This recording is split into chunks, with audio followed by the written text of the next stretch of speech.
বন্ধুরা, আপনারা হয়তো কোনো ম্যাজিক শোতে দেখে থাকবেন কোনো জাদুকর তার ভেলকিবাজির মাধ্যমে তার তলোয়ার মুখের মধ্যে ঢুকিয়ে নিচ্ছে, তারপর আবার সেটিকে পুনরায় বের করছে। কিন্তু আপনারা কি এই ধরনের কোনো জিনিস দেখেছেন যে কোনো ব্যক্তি সত্যি সত্যি একসঙ্গে 40টি ছুরি গিলে ফেলেছে? শুধু তাই নয়, মহারাজগঞ্জের এক ব্যক্তি এক হাতের মতো লম্বা একটি গ্লাস গিলে ফেলেছিল। এছাড়াও আর এক ব্যক্তি তার জীবনের মোহমায়া ত্যাগ করে গ্রানাইট অর্থাৎ বোম গিলে ফেলেছিল। কি শুনেই চোখ কপালে উঠে যাচ্ছে তো? তাই চলুন আর বেশি দেরি না করে এই সমস্ত অবিশ্বাস্য ঘটনাগুলি সম্পর্কে আজকের এই ভিডিওর মাধ্যমে বিস্তারিত জেনে নেওয়া যাক। চলুন শুরু করা যাক। Screwdrivers in stomach. বন্ধুরা, চমকে দেওয়ার মতো এই ঘটনাটি ইন্ডিয়াতে ঘটেছিল। ডাক্তারবাবু একটি রোগীকে অপারেশন করে তার পেটের ভিতর থেকে এক রকমের জিনিস পায়নি, বরং আলাদা আলাদা ধরনের জিনিস বের করেছিল। আপনারা শুনলে হয়তো চমকে উঠবেন। এই ব্যক্তি পেটের মধ্য থেকে 7টি চামচ, 2টি টুথব্রাশ এবং 2টি স্ক্রু ড্রাইভার আর একটি ধারালো ছুরি বের করেছিল। এছাড়াও তার পেটের মধ্য থেকে একটি ছোট রডও বের করা হয়েছিল, যেটা ওই ব্যক্তি এই সমস্ত মেটালগুলি খাওয়ার সাথে সাথে সেই রডটিও গিলে ফেলেছিল। যখনই ওই ব্যক্তির পেটে যন্ত্রণা ওঠে তখন তার বাড়ির লোক তাকে নিয়ে হসপিটালে অ্যাডমিট করায়। তারপর ডক্টরের দ্বারা যখন তার পেটের এক্সরে করা হয় তখন সেই ফটোতে স্পষ্টভাবে দেখা যাচ্ছিল স্ক্রু ড্রাইভারগুলি। আর এই সমস্ত কিছু দেখার পর সেই হসপিটালের ডক্টর সুরেশ প্যাটেল তার অপারেশন শুরু করে। এই অপারেশনটি করতে প্রায় 4 ঘন্টার মতো সময় লেগেছিল। এরপর তার পেটের মধ্য থেকে এই সমস্ত চামচ থেকে শুরু করে স্ক্রু ড্রাইভার, টুথব্রাশ এবং ছুরি আর লোহার রড বের করা হয়েছিল। Knife in stomach. বন্ধুরা, এটি এক্সরেতে দেখতে পাওয়া বিশ্বের সবচেয়ে আকর্ষণীয় কেস। সবচেয়ে চমকপ্রদ ঘটনা হলো যে এই ডক্টর এক রোগীর পেট থেকে 40টি ছুরি বের করেছেন। এই সত্য ঘটনাটি অন্য আর কোথাও না, বরং এটি ইন্ডিয়ার পাঞ্জাব রাজ্যের অমৃতসরের ঘটনা, যেখানে একজন ব্যক্তি 40টি ছুরি গিলে ফেলেছিলেন। এই ব্যক্তি পাগল ছিলেন না, বরং তিনি ছিলেন পাঞ্জাব পুলিশে কর্মরত একজন 42 বছর বয়সী পুলিশ কনস্টেবল। তিনি টানা 1 সপ্তাহ ধরে ছুরি গিলতে থাকেন। আর এই ছুরি গিলতে গিলতে তার মনে হয়েছিল যে এই ছুরিগুলি হয়তো তার পেটের ভিতরে গিয়ে হজম হয়ে যাবে। কিন্তু তিনি কি জানতেন যে এই ছুরিগুলি পরে গিয়ে তাকে অনেক বড় সমস্যায় ফেলতে পারে? এই ব্যক্তি টানা 1 সপ্তাহ ধরে এই ছুরিগুলিকে পাগলের মতো হরদম গিলে ফেলে। আর 1 সপ্তাহ পর তার পেটের মধ্যে তীব্র যন্ত্রণা শুরু হয়, যার পর সেই পুলিশ কনস্টেবল সামনের একটি হসপিটালে যায় আর জিতেন্দ্র মালহোত্রা নামক একটি ডক্টরের সঙ্গে যোগাযোগ করে। তারপর সেই ডক্টর তার পেট ফোলা অবস্থায় দেখে অনুমান করে যে হয়তো তার পেটে কোনো টিউমার হয়েছে বা ক্যান্সার জাতীয় কোনো রোগ হয়েছে। যার পর সেই ডক্টর তার চিকিৎসা শুরু করার পূর্বে সর্বপ্রথম এক্সরে করে। তারপর দেখা যায় সেই পুলিশটির পেটের মধ্যে ছুরি ছিল, যার পর সেই ছুরিগুলি বের করার জন্য অপারেশন করতে শুরু করে। সেই অপারেশন প্রায় 5 ঘন্টা ধরে হয়েছিল। তারপর সেই ডক্টর জিতেন্দ্র মালহোত্রা সেই পুলিশ কনস্টেবলকে জিজ্ঞাসা করে যে এই ছুরিগুলি আপনার পেটের মধ্যে কি করে এলো? আর এগুলি তো এমনি এমনি আপনার পেটে আসেনি, নিঃসন্দেহে আপনি এগুলিকে খেয়েছেন, কিন্তু কেন খেয়েছেন? তো সেই ডক্টরের উত্তরে সেই পুলিশ কনস্টেবল জানায় যে এই ছুরিগুলি খাওয়ার পিছনে অন্য কোনো উদ্দেশ্য ছিল না, বরং তার অজান্তে তার শরীরের মধ্যে কোনো অলৌকিক শক্তি এসে গিয়েছিল, যার পর মনের মধ্যে অদ্ভুত ধরনের চিন্তাভাবনা আসতে থাকে। তারপর সে নিজের ইচ্ছায় প্রথমে একটি ছুরি গিলে ফেলে, যার পর তার অনেক ভালো লাগে সেই ছুরি খেতে। তারপর থেকে সেই ব্যক্তি বারবার সেই ছুরিগুলি খেতে থাকে। এই সমস্ত কিছু শোনার পর সেই ডক্টরটি জানায় যে তার কেরিয়ারের 20 বছরে আজ পর্যন্ত এই রকম কেস সে নিজের চোখে দেখেনি, এমনকি অপারেশন করেনি। অপারেশনের পর যে সমস্ত ছুরিগুলি সেই ডক্টর বের করেছিল, তিনি জানায় সেই ছুরিগুলির মধ্যে কিছু ছুরি খোলা অবস্থায় ছিল, আবার কিছু ছুরি বন্ধ অবস্থায় ছিল।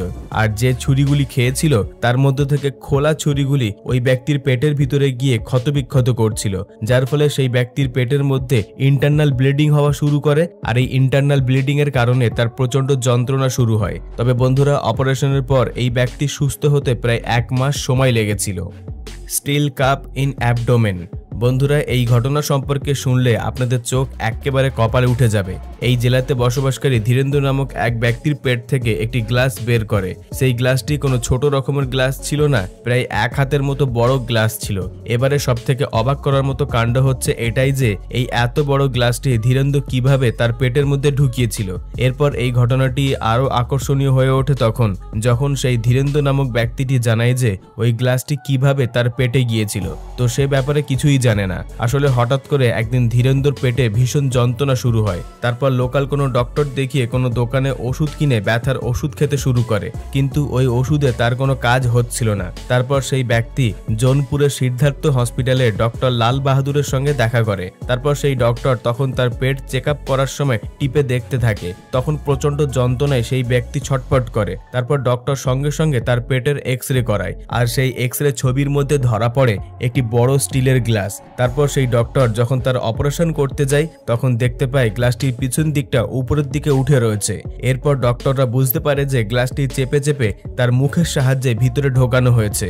একদিন এই ব্যক্তি এতটাই নেশা করে ফেলেছিল যে তার কোনো হুঁশ ছিল না, যার পর তার সঙ্গে মদ্যপান করতে থাকা সাথীরা বদমাইশি করে তার মুখের ভিতরে এই গ্লাস ঢুকিয়ে দেয়, আর নেশার ঘোরে ধীরেন্দ্র গ্লাসটি গিলেও নেয় এবং তার পেটের মধ্যে চলে যায়। এই ঘটনাটির পর অনেক এক্সপেরিমেন্ট করা হয়। তারপর ইন্টারন্যাশনাল ডক্টর জানায় যে বর্তমান সময়ে এই ধরনের ঘটনা 30 থেকে 40 বছরের মানুষের সঙ্গে হচ্ছে। তো এই রকম ধরনের ঘটনা ইরানের একজন মানুষের সঙ্গেও হয়েছিল। সেখানেও সেই মানুষটির মুখের সাহায্যে জোর জবরদস্তি একটি জলের বোতল ঢুকিয়ে দেওয়া হয়েছিল তার পেটের ভিতরে। Granite in stomach. বন্ধুরা, আপনারা কখনো কল্পনা করতে পারবেন না যে কোন একটা মানুষ অতি ভয়ঙ্কর একটি গ্রানাইট বোমাকে গিলে নিজের পেটের মধ্যে স্টোর করে রাখতে পারে। এটা শুনে হয়তো আপনারা ভাবছেন সেই ব্যক্তি সত্যি হয়তো বোকা, কিন্তু না, এমনটা নয়। আসলে এই ব্যক্তি আর কেউ নয়, বরং ইউক্রেনের একজন সাহসী সৈনিক। যুদ্ধ চলাকালীন তাদের এলাকায় এমন পরিস্থিতি সৃষ্টি হয়েছিল যে হয়তো তারা মারা যেতে পারে, এমনটাই মনে হচ্ছিল। তাই তাদের মধ্য থেকে একটি সৈন্য ঠিক করে যে তার সাথী বা বন্ধু সৈনিকদের সে মারা যেতে দেবে না। সেই কারণে এই সৈনিকটি ঠিক করে যে গ্রানাইটগুলি গিলে ফেলে শত্রুপক্ষ সৈনিকদের কাছে গিয়ে ব্লাস্ট করে নিজের সাথে তাদেরকেও মেরে দেবে। তারপর সে তার কাছে থাকা গ্রানাইটগুলি গিলে ফেলতে থাকে, কিন্তু পেটে যাওয়ার পর কিভাবে সেগুলিকে ব্লাস্ট করবে সেই বিষয়ে আগে সে ভেবে দেখেনি। এই ঘটনাটির পর সেই সৈনিকটির ব্যাকআপ টিম সেই স্থানে গিয়ে হাজির হয় আর তাকে সেখান থেকে বের করে আনে, কিন্তু সেই সৈনিকের অন্যান্য টিম মেম্বাররা তাকে বাঁচিয়ে ফেলার জন্য না পারছিল আনন্দ করতে, আর না পারছিল তাকে গ্রানাইট থেকে বাঁচাতে, কারণ তখনও তার পেটের মধ্যে সেই গ্রানাইট ছিল। ডক্টররা চেক আপ করার পর তারা অপারেশন করতে ভয় পাচ্ছিল, কারণ যদি অপারেশন করার সময় সেই বোম ব্লাস্ট করে যায় তাহলে সেই সৈনিকটির সাথে যতজন ডক্টর সেখানে উপস্থিত থাকবে তারাও মারা যাবে। যার পর সেই ডক্টরগুলি সেই গ্রানাইট গিলে ফেলা সৈনিকটি অন্যান্য সৈনিকদের সামনে দাঁড়িয়ে অপারেশন করে। এই অপারেশনটি করার সময় ডক্টররা সমস্ত ধরনের সেফটি নিয়ে অপারেশন করছিল। তারপর ওই অপারেশনের সময় কোনো কাঁচি বা কোনো ধারালো অস্ত্র ব্যবহার করতে পারবে না, যার কারণে তারা সেই সমস্ত বস্তু তাদের কাছে রাখেনি, কারণ এই ধারালো বস্তুগুলি অপারেশন করার সময় যদি একবার গ্রানাইটে লেগে যায় কিংবা ঠেকে যায় তাহলে সেই সৈনিকটি তো মারা যাবে, তার সাথে সাথে সেখানে উপস্থিত ডক্টররাও মারা যাবে। তার জন্য সেই ডক্টরগুলি এক অনন্য উপায়ে আলাদা পদ্ধতিতে দারুণভাবে সেই অপারেশনটি সাকসেসফুল করে, যার পর সেই ডক্টরগুলি নিজেদের সাথে সাথে সেই সৈনিকটিকেও বিপদের মুখ থেকে উদ্ধার করে। এবার আপনারাই বলুন বন্ধুরা, সেই বিপদের মধ্যে সৈনিকটি গ্রানাইটগুলি গিলে শত্রুপক্ষকে ধ্বংস করার যে প্ল্যানিং করেছিল সেই প্ল্যানিংটি করে সৈনিকটিকে ঠিক করেছিল নাকি ভুল করেছিল?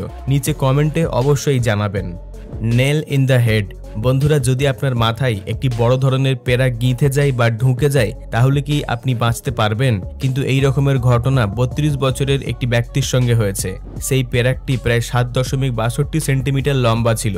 এবারে সবথেকে বড় বা অবাক করা কাণ্ড হচ্ছে যে এই পেরাকটি কিভাবে, কখন এবং কবে তার মাথায় ঢুকে গিয়েছিল সে ব্যাপারে সে একটুও টের পায়নি। আসলে একদিন এই ব্যক্তি তার কাজের জায়গায় মনোযোগ দিয়ে কাজ করছিল আর তার হাতে ছিল একটি নেল গান, আর সেই বন্দুকটির সাহায্যে সেই ব্যক্তি একটি লাঠির ফ্রেম তৈরি করেছিল। তবে এই কাজ করার সময় হঠাৎ করে তার নেল গান থেকে ফায়ার হয়ে যায়, যার ফলে সেই মেশিনের মধ্যে থাকা পেরাক তার কানের পাশ দিয়ে তার মাথায় ঢুকে যায়। তার কানের পাশ দিয়ে গলগল করে রক্ত বেরোতে থাকে, যার পর তার সহকর্মীকে তার কান থেকে বেরোনো রক্ত পরিষ্কার করতে বলে। তারপর তার রক্ত পরিষ্কার হওয়ার পর আবারও সে কাজে লেগে পড়ে, কিন্তু এই ঘটনাটির পর ব্যক্তিটি একটুও বুঝতে পারেনি যে তার মাথাতে একটি পেরাক ঢুকে গিয়েছে। কাজের শেষে সন্ধ্যাবেলায় সে যখন বাড়িতে ফিরে যায় তখন হঠাৎ করে তার কানের পাশে যন্ত্রণা হতে শুরু করে। তারপর সেই ব্যথার জায়গায় ঠান্ডা বরফ দিতে থাকে। তারপর সেই ব্যথা একটু কম হতে সেই রাত্রিবেলা ব্যক্তিটি শুয়ে পড়ে, কিন্তু পরের দিন সকালবেলা এতটা যন্ত্রণা বেড়ে যায় তখন সে হসপিটালে গিয়ে ডক্টরের সঙ্গে দেখা করে। সেই ডক্টর চেক আপ করার সময় তার মাথার পাশে একটি ক্ষত চিহ্ন দেখতে পায়। তারপর সেই ব্যক্তিটির মাথার ফটো করলে দেখতে পাওয়া যায় তার মাথার ভিতরে পেরাক ঢুকে গিয়েছে। সেই পেরাকের কথাটি ডক্টরটি যখন সেই ব্যক্তিকে জানায় তখন সেই ব্যক্তিটি বিশ্বাস করতে চায়নি, কারণ সে বারবার বলতে থাকে যে আমার মাথার ভিতরে পেরাক ঢুকে গেছে, আমি অনুভবই করতে পারছি না, এটা কিভাবে সম্ভব। কিন্তু সেই ব্যক্তিকে তার পরিবার অনেক বোঝানোর পর যখন তার অপারেশন করানো হয় তখন তার 2 ঘন্টা ধরে অপারেশন চলতে থাকে। সেই পেরাকটি প্রায় 7.62 সেন্টিমিটার লম্বা ছিল। তবে সব থেকে ভালো কথা এটাই যে পেরাকটি ছোট হওয়ার কারণে তার মাথায় ঢুকে তো গিয়েছিল, কিন্তু যে জায়গায় ঢুকেছিল সেই জায়গাটি তাকে ক্ষতি করার মতো অতটাও মারাত্মক ছিল না, যার ফলে এ যাত্রা সেই ব্যক্তি বেঁচে গিয়েছে। কিন্তু সেই পেরাকটি যদি 1 থেকে 2 ইঞ্চি এদিক ওদিক হয়ে যেত তাহলে সেই ব্যক্তি সারা জীবনের মতো প্যারালাইজড হয়ে যেত বা মারা যেত। Engagement ring incident. বন্ধুরা, এখানে 29 বছরের একটি মেয়ে একটি বিয়ের রিং বা আংটি গিলে নেয়। সান ডিয়াগোতে বসবাসকারী এই জিন্না নামক মেয়েটি তার বিয়ের আংটি গিলে ফেলেছিল। মেয়েটি যখন ঘুমায় তখন সে ভয়ঙ্কর স্বপ্ন দেখে উঠে বসে। দারুণভাবে ভয় পাওয়ার কারণে তার আঙুল মেয়েটি তার মুখের মধ্যে দিয়ে দেয়, কিন্তু যখন তার আঙুলটি বের করে তখন তার আঙুল থেকে আংটিটি খুলে গিয়ে মুখে রয়ে যায়। আর মেয়েটি ঘুমের ঘরে থাকার কারণে আংটিটি ঘুমের ঘরে গিলেও ফেলেছিল। যখন সে সকালবেলা উঠে ব্রেকফাস্ট করতে যায় তখন তার আঙুলের দিকে লক্ষ্য করে দেখে তার আঙুলের মধ্যে এঙ্গেজমেন্ট রিংটি ছিল না। তারপর মেয়েটি তন্ন তন্ন করে খোঁজ করে এবং সব জায়গায় ভালো করে খোঁজ চালায়, কিন্তু সে কোনো রকম ভাবে আংটিটি খুঁজে পায় না। তবে সন্ধ্যাবেলা যখন তার পেটের মধ্যে ভীষণ যন্ত্রণা ওঠে তখন মেয়েটি ডক্টরের কাছে যায়। মেয়েটির পেটে এতটা যন্ত্রণা হচ্ছিল যে ডক্টর সঙ্গে সঙ্গে তার পেটের এক্সরে করায়, আর সেই এক্সরে ছবির মধ্যে ধরা পড়ে আংটির অবস্থান। তারপর ডক্টররা একটি পাইপের মাধ্যমে তার পেটের ভিতরে ক্যামেরা ঢোকায়, যার পর কোনো রকমের অপারেশন ছাড়াই একটি পাইপের মাধ্যমে সেই আংটিটি ধীরে সিস্তে তার পেটের মধ্য থেকে বের করে। বন্ধুরা, আমাদের আজকের এই তথ্যপূর্ণ এপিসোড এখান পর্যন্ত। ভিডিওটি ভালো লাগলে একটি লাইক দিয়ে সকলের সঙ্গে শেয়ার করে দেবেন, আর নিচে কমেন্টে আপনার মূল্যবান মতামতটি আমাকে জানাতে ভুলবেন না। তবে আপনাদের মধ্যে যদি কেউ নতুন দর্শক হয়ে থাকেন তাহলে অদ্ভুত নলেজ চ্যানেলটিকে সাবস্ক্রাইব করে পাশে রাখা বেল আইকনটিতে ক্লিক করে অলে সেট করে নেবেন। সর্বশেষে থ্যাঙ্কস ফর ওয়াচিং।